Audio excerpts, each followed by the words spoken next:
This is the New York City FC Pregame Live. Tonight, New York City look to get their first road win of the season as they take on Orlando City. And now, here are your hosts, Glenn Crooks and Matty Lawrence.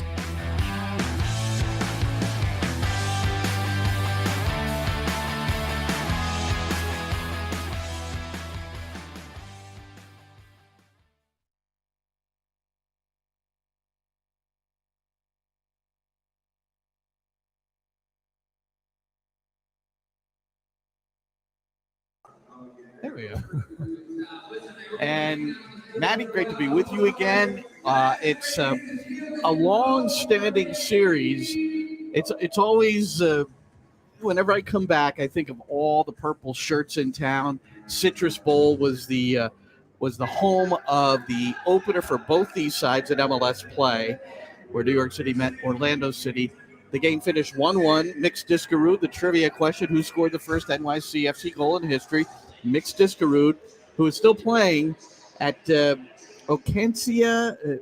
There's I forget the exact name of the team, but I know he's sharing a locker room with Ismail Tajuri-Shradi as well. So this is what's going on with Mixed Discaroo and Tajuri-Shradi. 1-1, and Kaká on a free kick scored the Orlando City goals. That's the way it started. So the overall series, Matty, here we go. 7 wins, 7 losses, 6 draws. So it's pretty dead even here in the regular year. And both teams, they can't favor the way it's gone recently, in particular New York City FC, who come in 10th place in the very crowded Eastern Conference of MLS. And Orlando City's in 11th place. But for New York City, they've lost 4 on the trot, all competitions, and all of them on the road where they have failed to get a win this year. You know? Yeah, it's tough. And Chris Sakona said it in the intro as well, didn't he? Looking for that first road win. And it doesn't sound any better. The more and more times you hear it, means the more games have gone by. It's a bitter pill to swallow. I don't think you ever want to be on the road and not winning. You want to, whether it's score goals being a centre forward, whether it's winning games being the team as a whole or the football club as a whole, followed by the wonderful support of NYCFC, it doesn't feel good. It shows, I've said it more than once, it shows a lack of mental strength. If you can't go on the road and win games, that's exactly what it shows. And until there's that win, then I'm absolutely right, because there's nothing in front of me that proves me wrong. It's very, very easy to win at home, where you're comfortable, where you sit in your same peg, you sleep in your own bed, you know your way to work, all of that. Know your way to the stadium, whether it be City Field or whether it be Yankee Stadium. I know it. I've done it, and I know how hard it is to win to win away from home. I've had to go to Burnley or go to Rotherham or Carlisle or Plymouth, wherever it may be in the UK, and it's hard sometimes. And it shows that you lack mental toughness and mental strength if you can't win away from home. And that is something that Nick Cushing and the players are striving for. And the most recent, it wasn't a long road trip. It was Red Bull Arena, which has served as a home at times to New York City FC. But a 1-0 loss, Troy Lucene making his first managerial appearance in Major League Soccer for Red Bulls. They get the 1-0 win, and that's a part of the issue here. So we know it's winless in 7, 5 losses, and a couple of draws on the road. But just 4 goals scored. 2 of them were at Charlotte in a 3-2 loss. So it's the paucity of goals that at times becomes alarming. Let's listen to what Nick Cushing told me on Monday after training regarding the attacking side of things. Now, what he said to me as we were talking is that New York City had 16 moments against the Red Bulls on the attack. So the conversation went from there. There was many more moments in the Red Bull game than we've ever had before, especially in a game against Red Bull. Can you define a moment? Yeah, I think the moment is the ball goes from Thiago Martins to Tavon Gray, and Gabriel Pereira runs inside to attack space, and Tavon passes it backwards, and it's a critical moment. Or Keaton Parks receives the ball and his eyes come up, and Gabriel Pereira runs in behind. And we just missed the moment to put the ball in the space, and those moments don't happen very often. Kevin O'Toole, we have really good build-up play. The ball goes to Tales. We get the 2v1 down the side. Tales leaves it in the space. Kevin O'Toole crosses it, and we just don't have somebody that gambles in the space. We work a lot on trying to disorganise the back four, back five of the opposition, and we did that so well in the Red Bull game. We just then don't make the decision to take the opportunity. Those moments don't happen very often on the road. So when you get that moment, we have to make the decision. And for us, it's about reviewing it. It's about seeing it, showing the players, them seeing it and working it, trying to make sure that we make a better decision in the future. All right, Matty, your comment on I don't think there's anything wrong in what he said. There's many moments, and until you put right those moments and you choose the right decision and you choose the right option, whether it be the forward pass, whether it be the cross into the box, whether it be people gambling on a cross, it's all well and good until you can put together the sum of all of those parts. So, as I say, that it's not me being critical of Nick. What he said is exactly right. And it's interesting that he focused on Pereira a bit, who is making some, what he feels, Pereira, are well-timed runs in behind and not getting the delivery, and that's what they're showing. But a player like that, one thing you always tell the forward players, right, Matty, is they have to continue to always make the proper run, even if the ball is not played to them at that moment. And a young player in particular can get a little frustrated with that. Absolutely. It's very, very hard to keep doing the same thing, making those good runs if the ball never comes and you make 5 runs in the first half. You may only make 3 in the second half. And if the ball still doesn't come, you only may make 2 in the first half of the next game. And then maybe in the second half of the next game, you might not make any runs whatsoever. We've talked about this long and hard, and it happened with Erling Haaland, and one of the best in the world, if not the best in the world right now. He made so many runs in behind when he first came to Manchester City, and they weren't used to it. The Man City players, whether it be Bernardo Silva or Foden or Mahrez, they weren't used to seeing those runs in behind because they hadn't played with players of that manner. They played without a centre forward. They haven't played with a centre forward. They played without a centre forward for 12 months. And that's what New York City is now trying to sort out, is in essence playing without a centre forward. And we've seen Pep Guardiola teams do it.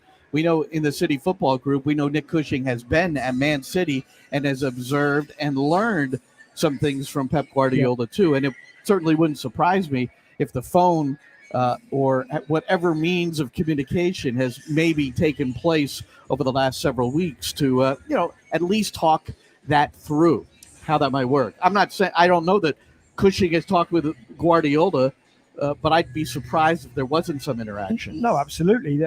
There's a reason it's the City Group, because you can pick the brains of the people around you, and those people around you doesn't mean within your close proximity. They mean within the City Group, whether it be at Melbourne City, whether it be at Montevideo, whether it be Yokohama, wherever it may be. Or did you see this announcement last week? Bahia in Brazil. And there's Ferran Soriano to the right there, pictured. And I think in that he went on to say, didn't he, that Bahia could be the second biggest team within the City Football Group. They have obviously behind Man City. They've got wonderful support, and they play built a beautiful facility as well. And they play in the Brasileirão. They're playing against Flamengo, Corinthians, teams like that. Fluminense, Palmeiras are one of the best, if not the best, right now. So it's a terrific league. And of course, it's a wonderful place for the City Group to have another team. Getting back to NYCFC. 13th team in the City Football Group. And I don't think that will be unlucky for some. I think that will be a lucky team, Bahia. But you're right. I'm sure Nick Cushing will have watched much video himself. Whether there was a conversation or just a whatever focus on. Absolutely. And you got to pull out the old Barcelona tapes, right? If you're going to do that. They played 4-6-0, didn't they, for a large number of years, and they were very successful. Good players figure it out, though. And as we're talking about Haaland kept making those runs in the first 10 games of the season, didn't get the ball. In the end, the players around him figured out, wow, this guy's quite good, and he's making these runs.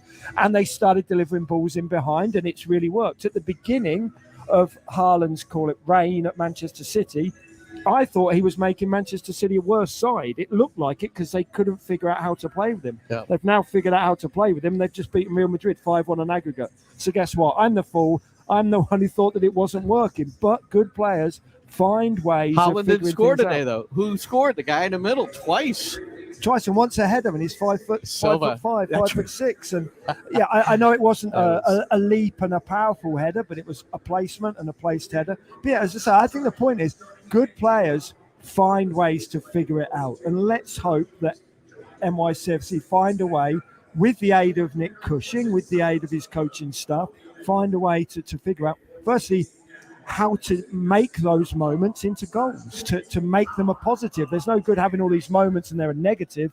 You need to turn these moments. Nick Cushing said 16 against New York Red Bulls, and I believe in he'll have done more on statistics and the factuality of the game than I have. But yeah, it needs to happen. It needs to happen soon. We've said it for the last 2 or 3 away games, right? That something has to happen away from home. So far, it hasn't. And just one change from the 1-0 loss to Red Bulls at Red Bull Arena over the weekend. Here on a Wednesday night, it'll be Matthias Pellegrini back in the starting 11 in place of Tylus Magno. So Magno will be on the bench for the first time at the start of a match. We are in match day 13. So otherwise, Nick Cushing going with the same group that struggled against the Red Bulls. We anticipated, I think, just those observing from the outside in, that there might be 2 or 3 switches, maybe at the fullback spot, but Tavon Gray is on the right, and Kevin O'Toole getting another nod at the left. The one thing you can say is he could have made a whole host of changes, and not one of the players who was thrown back onto the substitutes bench could have gone and knocked on the door and said, right. Excuse me, gaffer, boss, whatever they call Nick, why am I not playing today? Because nobody performed to the best of their ability. That's my opinion. I don't think anyone played that. Possibly Thiago Martins was up there, one of sort of a 6.5, 7 out of 10. There certainly weren't any others of that ilk. I did think, I'm with you, I thought Ilinic would play. I thought Kufre would play. I thought there was a fair chance that other players, possibly an Alfredo Morales, I think we'll find out that he's not fit for selection right now. But I thought he may have got a look in. Yeah, he's not fit yet. And we've got a note here. Good evening, men. Some serious help needed scoring goals. And then it said, Staten Island Soccer Report. Any ideas? Matty, you're the analyst. Look, I'm the analyst. So it's making sure that those moments that Nick Cushing talked about, making sure that the player in possession of the ball recognises those moments, recognises those runs in behind or overlapping runs or underlapping runs. First and foremost, I always think forget the personnel, forget the formation. It's the last words that any coach would ever say to me. You've got to outfight, outrun, outbattle the opponent before you can outplay them. And I think at times, and I don't like saying this, I think at times maybe NYCFC haven't been up for that battle in the opening 10 or 15 minutes. You need to impose yourself physically on the opposition before your football can come to the fore. That's my opinion. I may be wrong. It's a game of opinions. You're asking me as the analyst. That's what I think first and foremost. It has to be a good, fast start, overpower the opposition, and then outplay them.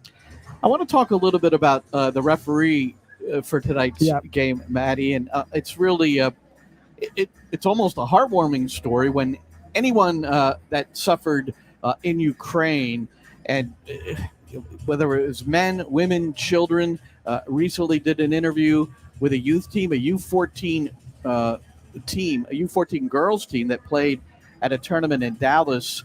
And it was both lovely, but just heart-wrenching as well, as the coaches described to me missiles and drones overhead during a training session. And then where they trained, they had a place to go underground while this was going on. And then they would come back up and finish the training session when the missiles and drones ceased.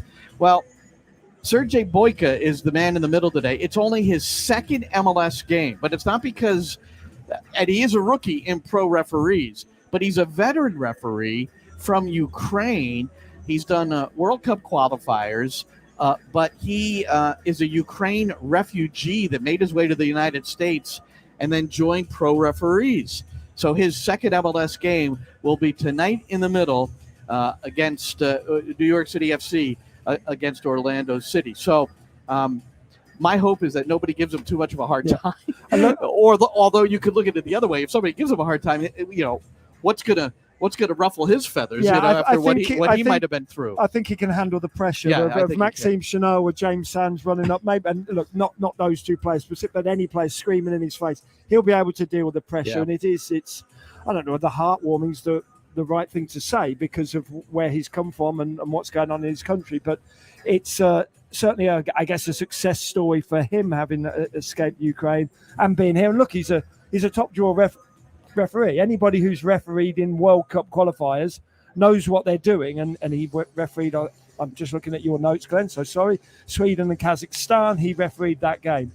You're talking about two decent teams in Euro qualifiers or World Cup qualifiers, but in the UEFA region, obviously, he knows how to referee, and it's good to see him here, and it's good to see.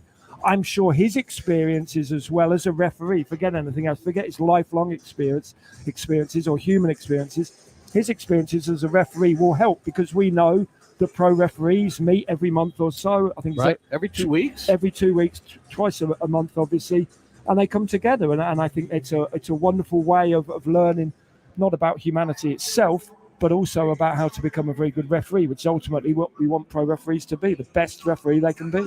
And there's one MLS game, April the 15th, RSL playing host to FC Dallas. New York City's got a road trip going to the new named stadium. I'll call it Rio Tinto for now, because I honestly don't recall what the new stadium name is. But once we get there, we'll give it its proper name, and that'll be another road game. Look, New York City. So when you look at the schedule, here at Orlando City, and then it's 3 straight at home: Philadelphia, Cincinnati, and New England before heading out to RSL. And Matty, off this weekend, so an important rest period, I would think. But how vital, if that's too strong a word, you tell me, but is getting a result tonight? A result would be a tie or a win, or is it the 3 points on the road, finally getting that first victory away from home?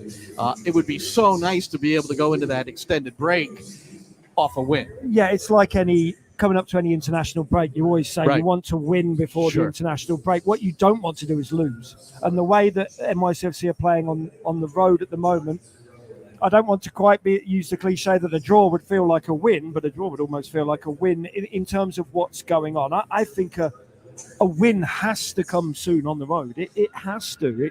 It's not quite the law of averages. The law of averages says you've got to win one game, you've got to get something right in the end, but they have to get something here. It has to be a point or more, I think. I'm not saying that anybody's going to get sacked. I'm not saying anybody's going to get relegated, obviously. I'm not saying that you can't win MLS Cup if they don't win the game today or if they lose the game.